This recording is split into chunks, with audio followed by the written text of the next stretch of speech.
প্রথম দফা নির্বাচন ইতিমধ্যেই হয়ে গিয়েছে, নির্বাচন শুরু হয়ে গিয়েছে। বেশ কিছু ছোটখাটো অশান্তি ছাড়া প্রথম দফা নির্বাচনে সেভাবে বড় কোনো সংঘর্ষ বা গন্ডগোলের ঘটনাও ঘটেনি। তবে কিছু কিছু বিষয় ইতিমধ্যেই বেশ চর্চায়। এই প্রতিবেদনে আপনাদেরকে সেই রকমই একটা ঘটনার কথা বলবো।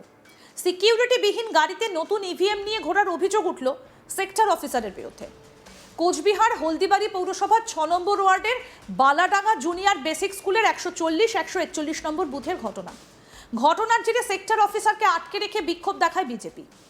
পদ্ম শিবিরের অভিযোগ, সিকিউরিটিবিহীন একটা গাড়িতে নতুন একটা ইভিএম নিয়ে ঘুরছিলেন দীপ সিনহা নামে ওই সেক্টর অফিসার। কোনো রকম সিকিউরিটি ছাড়া কি কারণে ইভিএম নিয়ে ওই সেক্টর অফিসার ঘুরছিলেন সেই প্রশ্ন তুলে সরব হয় বিজেপি।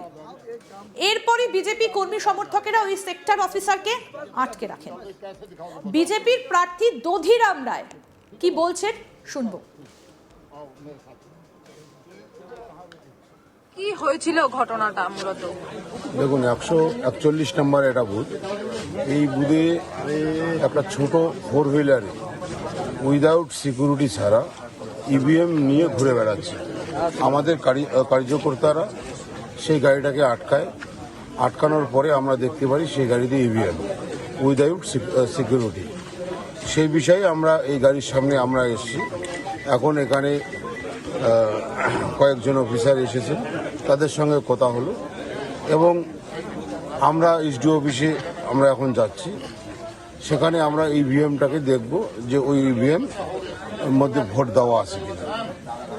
যদি এটা মোকপলের মধ্য দিয়ে থাকে তাহলে আমরা দেখব ব্যাপারটা ইভিএমটা কেন আসলো।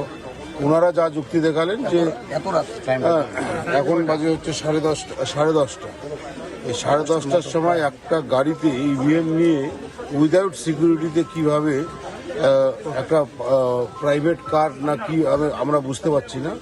এখন এসডি অফিসে এটাকে নিয়ে যাব, আমাদের সঙ্গে সেন্ট্রাল ফোর্সরা যাচ্ছে, দেখি সেখানে গেলে বিষয়টা ক্লিয়ার হবে। এবং এটা শুধু এখানেই নয়, পশ্চিমবঙ্গে আরো বেশ কয়েকটা জায়গায় এইভাবে ইভিএম ধরা পড়েছে। কারা ছিল ওই গাড়িতে? উইদাউট সিকিউরিটি একজন সেক্টর স্টেট গভর্নমেন্টের কোনো কর্মচারী। কোথাকার কোন এলাকার ঘটনা এটা? এটা মেঘলিগঞ্জ বিধানসভার হলদিবাড়ি। বিজেপি কর্মী নিখিল বণিক কি বলছেন শুনবো। এখানে ঘটনা হচ্ছে, আমি তো নিজেই এখানে বুথে ছিলাম বিজেপির তরফ থেকে। 8:30টায় বাড়িতে গেলাম, ওনাদের সব প্যাকিং হয়ে গেল। বাড়িতে গিয়ে স্নান করলাম, তারপরে শুনতে পেলাম যে এরকম 2 নম্বর ইভিএম নিয়ে চলে আসছে একটা, এই গাড়িতে ছিল ফালতু। ওই যে হাই স্কুলের সামনে থেকে হাই স্পিডে এসে এখানে ঢুকছে। কে ছিল গাড়িতে? গাড়িতে আমরা ঠিক চিনি না, ওরা অচেনা লোকজন কেউ ছিল। হ্যাঁ, সেক্টর অফিসার হিসাবে নাকি পরিচয় দিয়েছিল। আমি আসার পরে এটাই শুনলাম। তারপরে যে আমাদের প্রার্থী দধিরাম আসলো, বিলু আসলো, ওরা একটা আলোচনা করলো, বিএসএফ এর যে কমান্ডার ছিল তার সাথে আলোচনা করে মেঘলিগঞ্জে নিয়ে গেল। কি নাকি পরীক্ষা করবে, ওটা পরীক্ষা করে দেখবে কি ব্যাপার, কি বৃত্তান্ত। আর এরকম তো হামেশাই 2 নম্বরই ঘটেই যাচ্ছে। ওই সাউথ বেঙ্গলে কোথায় চন্দনা বাউরির ক্ষেত্রেও ঠিক এরকম একটা ধরা পড়ছে। এটা তো ভাবার মতোর বিষয়। আমরা এত কষ্ট করে পার্টিকে আগায় নিয়ে যাচ্ছি। যদিও ওই সেক্টর অফিসারের দাবি ওই ইভিএমটা রিজার্ভ ইভিএম এবং সেটা সেলড অবস্থায় রয়েছে। কি বলছেন সেক্টর অফিসার দীপ সিনহা শুনবো। স্যার, ইভিএম নিয়ে এটা রিজার্ভ ইভিএম, এটা সিল অবস্থায় রয়েছে। স্যার বলছে তো, প্রার্থী নিজেও অভিযোগ করছেন নাকি ইভিএম এ ইসে হয়েছে। না, এটা সিলড ইভিএম, এটা রিজার্ভ ইভিএম। কোনো বুথে খারাপ হলে সেখানে ইউজ করতে হবে। আচ্ছা আচ্ছা। আমাদের প্রতিনিধি মনসুর হাবিবুল্লাহ কি প্রতিবেদন তুলে ধরেছেন দেখবো এবার। কোচবিহারে এবারে যদি ভোট হিংসার ঘটনা একদমই বিচ্ছিন্ন হয়েছে।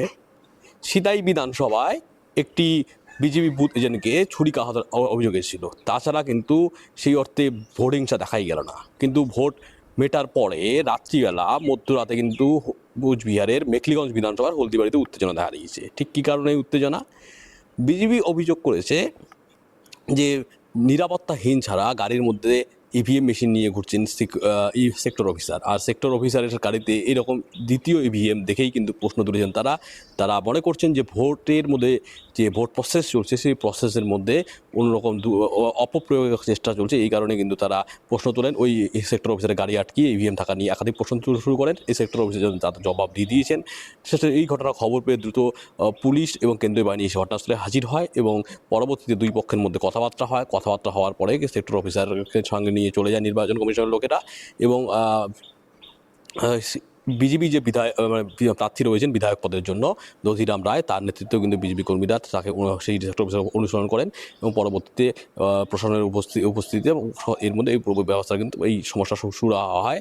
অর্থাৎ দেখানো হয় এই যে সেক্টর অফিসারের সঙ্গে যে ইভিএম রয়েছে সেই যে প্রশ্ন তুলেছে বিজেপি, সেই প্রশ্ন নিয়ে কিন্তু সমস্যার সমাধান হয়েছিল। কুচবিহারের যে ভোটের যে আমরা হাওয়া ধরলাম জেলা জুড়ে যে ঘটনা দেখেছি, তো কুচবিহার কিন্তু এইবার ভারতের মধ্যে এক নতুন রেকর্ড তৈরি করলো, এক ইতিহাস তৈরি হইলো। ভোটদানের ক্ষেত্রে কোচবিহার জেলা ভারতবর্ষের মধ্যে সবচেয়ে বেশি পরিমাণ শতাংশের হারে ভোটদান প্রক্রিয়ার মধ্যে এগিয়ে গেল। 96% বেশি ভোট, অর্থাৎ ভোটাররা তাদের মতদান প্রয়োগ করেছেন, তাদের ভোট বাক্সবন্দি হয়েছে, অর্থাৎ ইভিএম বন্দি হয়েছে 96% মধ্যে ভোট। কুচবিহার জেলায় শীতলকুচি বিধানসভায় সবচেয়ে বেশি ভোট পড়েছে 97%-এর উপরে, আর সবচেয়ে কম ভোট পড়েছে কুচবিহার দক্ষিণ বিধানসভায় 95%-এর উপরে বেশি ভোট পড়েছে। কুচবিহার জেলার অ্যাভারেজ দাঁড়িয়েছে 96%, 96.04%। বিপুল পরিমাণ এই যে ভোটার যে এসে মতদান প্রয়োগ করেছে তার পিছনে কিন্তু এসআইআর যে আতঙ্ক রয়েছে তার সেই রকম একটা চিত্র উঠে আসছে। তাছাড়া মানুষ যে স্বতঃস্ফূর্ত ভোটে অংশগ্রহণ, কেন্দ্রীয় নিরাপত্তা বাহিনী থাকার সাধারণ মানুষের মধ্যে বিশ্বাস যে শান্তিপূর্ণভাবে তারা ভোট করবে এবং তাদের মতদান প্রয়োগে যে প্রায় 96% এ নিয়ে কিন্তু দেশ জুড়ে আলোচনার মূল কেন্দ্রবিন্দুতে কিন্তু এই এখন কুচবিহারে এসেছে এবং কুচবিহার বিধানসভা শীতলকুচি বিধানসভা রেকর্ড তৈরি করেছে। 97%-এর বেশি ভোটদান কিন্তু এই বিধানসভাতে হয়েছে। মেখলিগঞ্জ বিধানসভার ক্ষেত্রেও কিন্তু 96%-এর বেশি মতদান মানুষ করেছেন।